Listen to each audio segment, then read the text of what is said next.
नमस्कार। आज मैं फिर आपके सामने अपराध की एक और घटना लेकर आया हूं। कल की अपेक्षा आज मैं ठीक महसूस कर रहा हूं और उम्मीद है आपको भी ऐसा ही लग रहा होगा। आज का वाकया हालिया है, बिल्कुल हाल का है।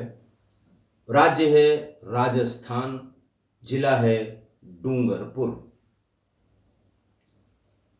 1 जनवरी 2023 को डूंगरपुर जिले के निठुआ थाने पर एक व्यक्ति अपनी आपबीती बताने के लिए उपस्थित हुआ। उसने थानाध्यक्ष को बताया कि मेरी नाबालिग लड़की दुर्गा 26 दिसंबर की सुबह से घर पर नहीं है। मुझे ऐसा लगता है कि उसे कोई व्यक्ति बहला फुसला कर भगा ले गया है। थानाध्यक्ष ने कहा कि ठीक है, आप उसकी फोटो लाइए, ये लाइए, वो लाइए, मैं गुमशुदगी लिख देता हूं।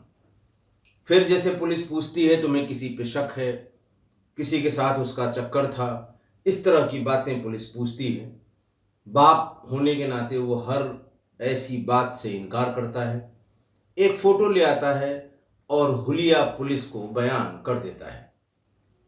पुलिस ने गुमशुदगी लिख ली कि 26 दिसंबर से सवेरे करीब 4-5 बजे से लड़की घर से गायब है। थानाध्यक्ष ने कुछ बहुत ज्यादा इंटरेस्ट नहीं लिया और 1 जनवरी की ये बात थी। 20 जनवरी को एक नए थानाध्यक्ष ने ज्वाइन किया जिसका नाम था भीमजी गरासिया। नए थानाध्यक्ष आए, गांव के कुछ और लोग लड़की के पिता के साथ नए थानाध्यक्ष से मिलने गए और उन्होंने बताया कि साहब अब लगभग 26-27 दिन हो गए हैं। पुलिस ने यह कहा था कि इसको ढूंढिए, घर परिवार में, रिश्तेदारों में, आसपास कहां चली जाएगी लड़की। थानाध्यक्ष ने कहा कि ठीक है, हम ढूंढने का प्रयास करते हैं, मुझे बिल्कुल जानकारी नहीं है। मैंने अभी 20 जनवरी को इस थाने में बतौर थानाध्यक्ष पदभार ग्रहण किया है। लोगों ने वह कहा कि हां, आपको मौका मिलना चाहिए। बहरहाल 4-6 दिनों में उन्होंने ये पता करने की कोशिश की तो ये पता लगा कि वो गांव के ही एक लड़के पुरुषोत्तम के साथ अगस्त के महीने में भाग गई थी।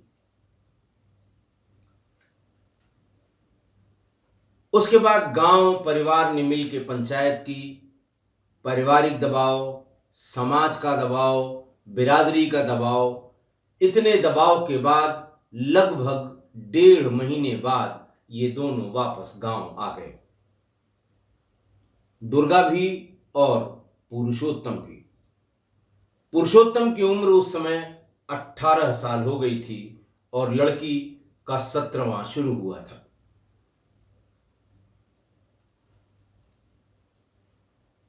गांव में पंचायत शुरू हुई। चूंकि परिवार और गांव के और समाज के दबाव से ही वो वापस आए थे, पंचायत शुरू हुई। पूरी पंचायत गांव की बिठाई गई। दोनों पक्षों को सुनने के बाद पंचायत ने यह फैसला किया कि इन दोनों को पाबंद किया जाता है कि अब वो एक दूसरे से नहीं मिलेंगे, एक दूसरे से बात नहीं करेंगे, एक दूसरे के साथ कहीं भागेंगे नहीं।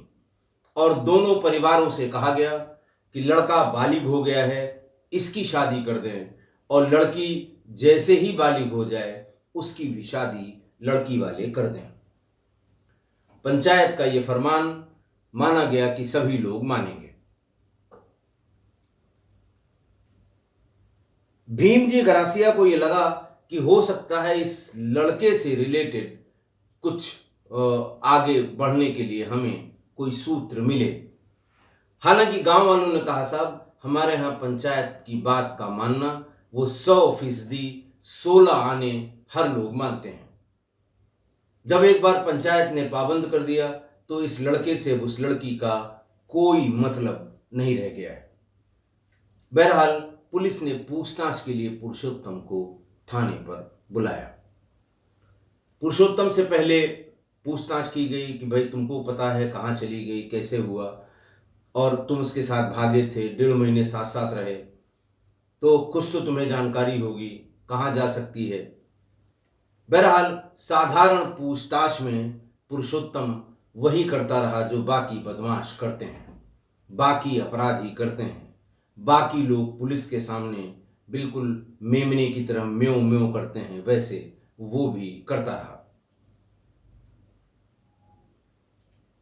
पर पुलिस को ये कहीं न कहीं ऐसा एहसास हुआ बातचीत में कि इसके पेट में कुछ है जो ये छिपाने की कोशिश कर रहा है। ऊब कर, परेशान होकर पुलिस ने वही किया जो उसे पहले ही कर देना चाहिए था।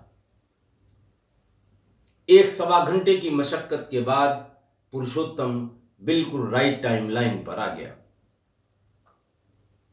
उसने कहा कि साहब ऐसा था कि जब ये बात खत्म हो गई उसके बाद भी हम दोनों ने ये तय किया कि हम मोबाइल से बात करते रहेंगे। हम लोग ऐसी जगह कहीं नहीं मिलेंगे जहां गांव का एक भी आदमी दूर से भी देख ले, वरना पंचायत का हर्जाना या पंचायत का जुर्माना भरना हमारे परिवार के बस में नहीं है। हम लोग एक दूसरे से बात करते रहे। इसी बीच मैंने नोटिस किया कि जब भी मैं फोन करता हूं उसका फोन इंगेज आता है। काफी देर बाद जब वो फोन करती है तो वो तरह तरह के बहाने कि फला दोस्त का था, फला सहेली का था, चाची की लड़की का था, ताऊ की लड़की का था, मामा की लड़की का था, इस तरह की बातें। कुछ दिन में ये सब बहाने भी खत्म हो गए।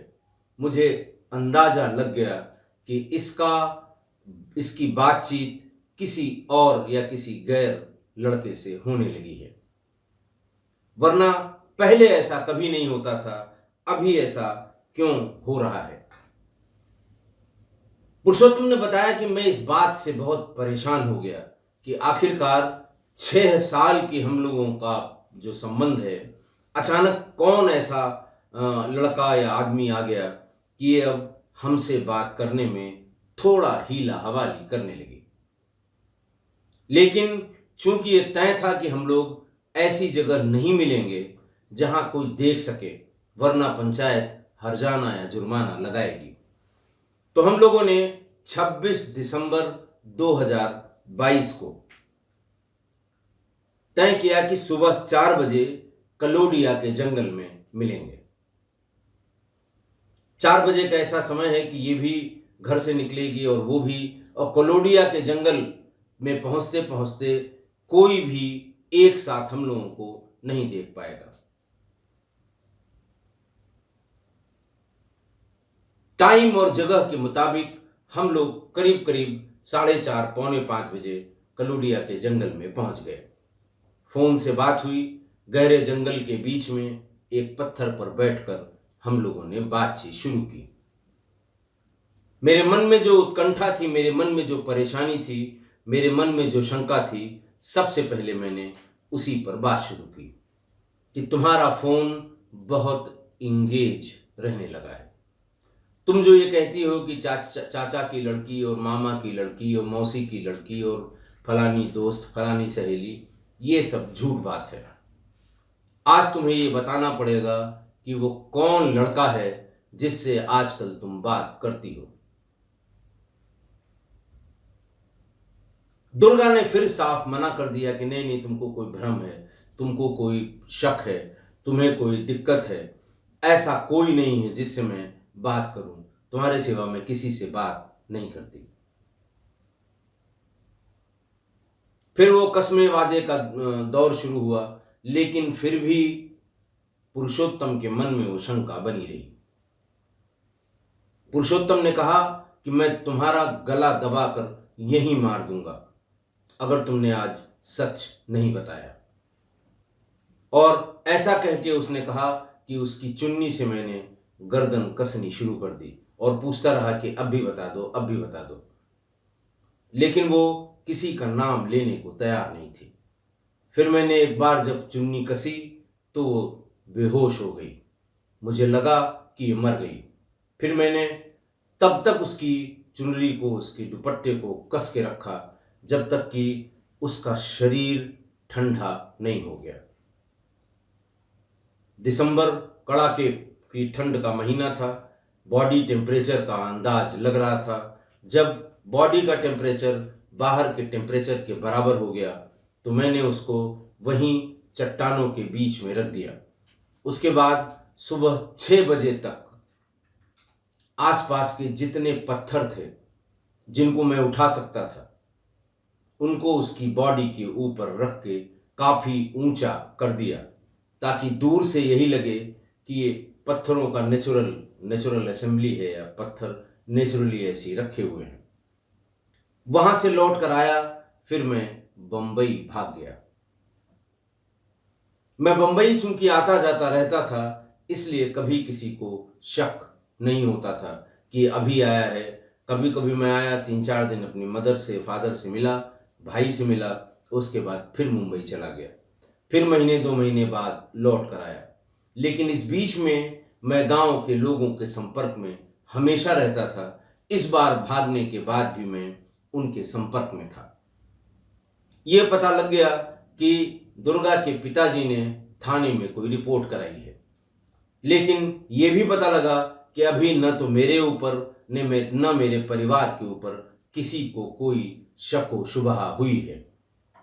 इसीलिए लगभग 1.5 महीने बाद मैं फिर वापस लौट आया कि कहीं किसी को शक न हो। वापस आने पर फिर इन्हीं थाना प्रभारी ने, भीम जी गरासिया ने, एक दिन किसी के थ्रू मुझे बुलवाया। मैं चला गया। फिर पुलिस ने कहा कि अगर तेरी बात गलत निकली तो ये समझ ले कि पुलिस से बुरा कोई नहीं होगा। उसने कहा चलिए साहब, मैं आपको कलोडिया के जंगल में वो जगह दिखा देता हूं जहां पत्थरों के नीचे हमने उसे दबाया था। 26 दिसंबर 2022 को की गई हत्या 12 मार्च 2023 को पुलिस पूरे लाव लश्कर के साथ उसे लेकर कलोडिया के जंगल में उस स्थान पर गई। पत्थरों का वो नेचुरल अंबार अभी भी लगा हुआ था। एक एक करके पत्थर हटाए गए और उसमें नीचे उसके दुपट्टे पर लिटाई हुई वो लड़की बिल्कुल कंकाल के रूप में मौजूद मिली। पुलिस ने उसके कंकाल के अलग अलग अवयवों को इकट्ठा किया और उसे पोस्टमार्टम के लिए भेज दिया।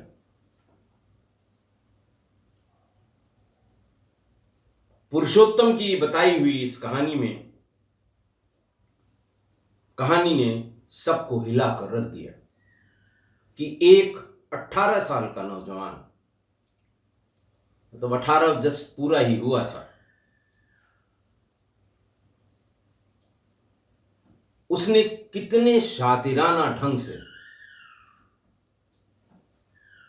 पिछले 5-7 सालों से जिस लड़की से उससे संबंध थे उसको कितने शातिराना ढंग से मार दिया। न तो गांव वालों को कोई शक, न परिवार वालों को शक, न पुलिस ही वहां तक पहुंच पाई थी। बहरहाल पुरुषोत्तम को पुलिस ने गिरफ्तार करके जेल भेज दिया। पुरुषोत्तम हाल ही में 10वीं पास हुआ था। आज की घटना देखिए, बड़ी विचित्र सी बात यह है इस आज की घटना में कि लड़की का प्रेम प्रसंग यानी दुर्गा का प्रेम प्रसंग पुरुषोत्तम से तब शुरू हुआ जब दुर्गा सिर्फ 12 वर्ष की थी और प्रेमी यानी पुरुषोत्तम उस समय 13 साल का था। 5 साल तक यह प्रेम प्रसंग चलता रहा।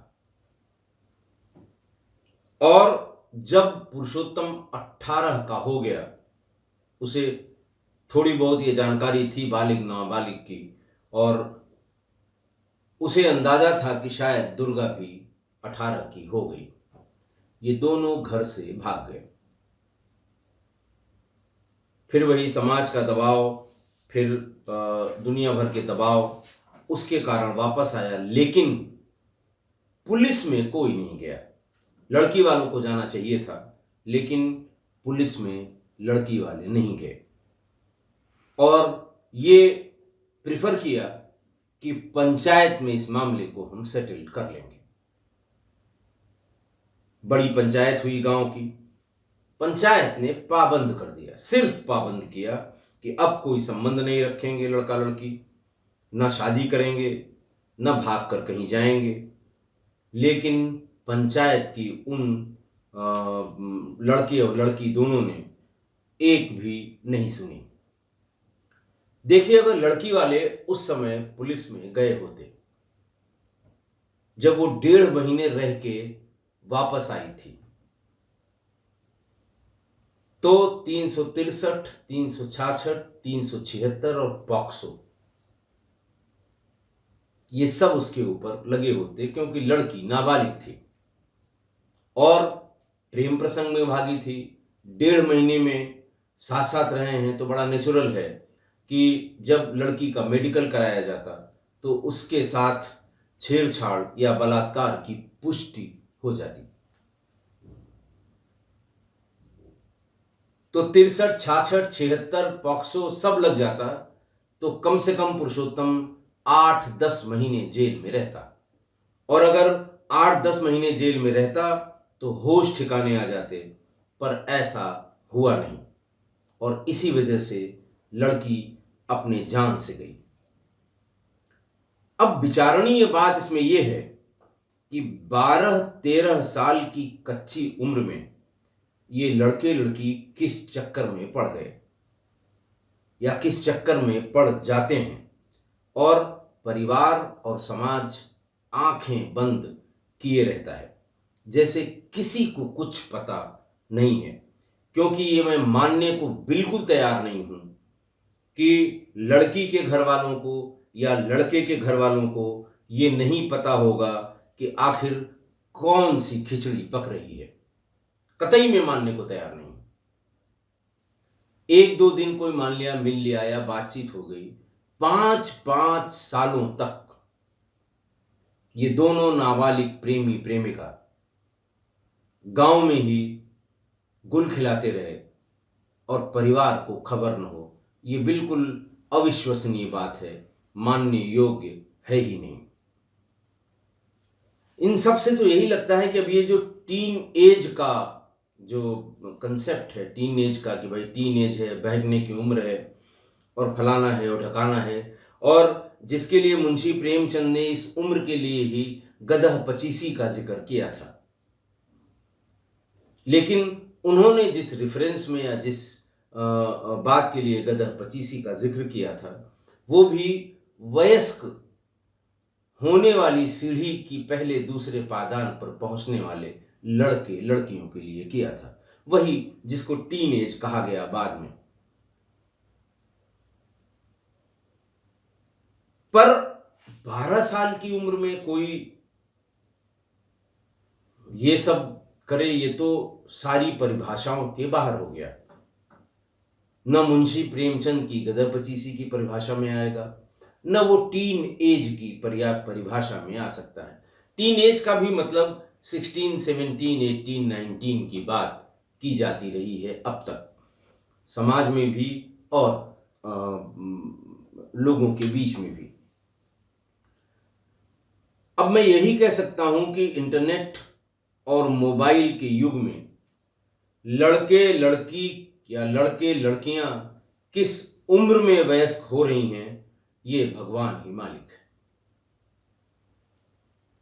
कब ये वयस्क हो जा रही हैं या हो जा रहे हैं, ये कहना बड़ा मुश्किल है। अब वो 16-17 का वेट करने वाले घर परिवार के लोग जब नज़र रखना शुरू करते हैं टीनेजर्स पे कि भाई अब देखो ये बच्ची बड़ी हो रही है, देखो ये लौंडा बड़ा हो रहा है, ये इधर उधर देखना शुरू किया है इसने, तब नज़र रखना घर वाले शुरू करते हैं। लेकिन वो कंसेप्ट ही बदल गया। 11 साल, 12 साल, 13 साल, मतलब अब क्या कहा जाए। तो इसका तो अब भगवान ही मालिक है। और 17-18 साल की वो जो बदनाम उम्र है उसका अब शायद कोई मतलब नहीं रह गया, कोई मतलब नहीं रह गया। मैं किस्सा गोई परिवार के लोगों से यही कहूंगा कि मोबाइल और इंटरनेट में डूबे बच्चों पर शुरू से नजर रखें। कोई चारा नहीं है, क्योंकि अगर आप 17-18 जब सामान्य रूप से परिवार वाले बच्चों की एक्टिविटी पे थोड़ा बहुत ध्यान देना शुरू करते हैं, अब उसका कोई मतलब ही नहीं रह गया। क्योंकि अगर आप 17-18 की उम्र में ये सब देखना शुरू करेंगे तो वही कहावत चरितार्थ होगी कि अब पछताए होत का जब चिड़िया चुग गई खेत। आशा है आप मेरी इस बात से सहमत होंगे। आज के लिए इतना ही। बहुत बहुत धन्यवाद।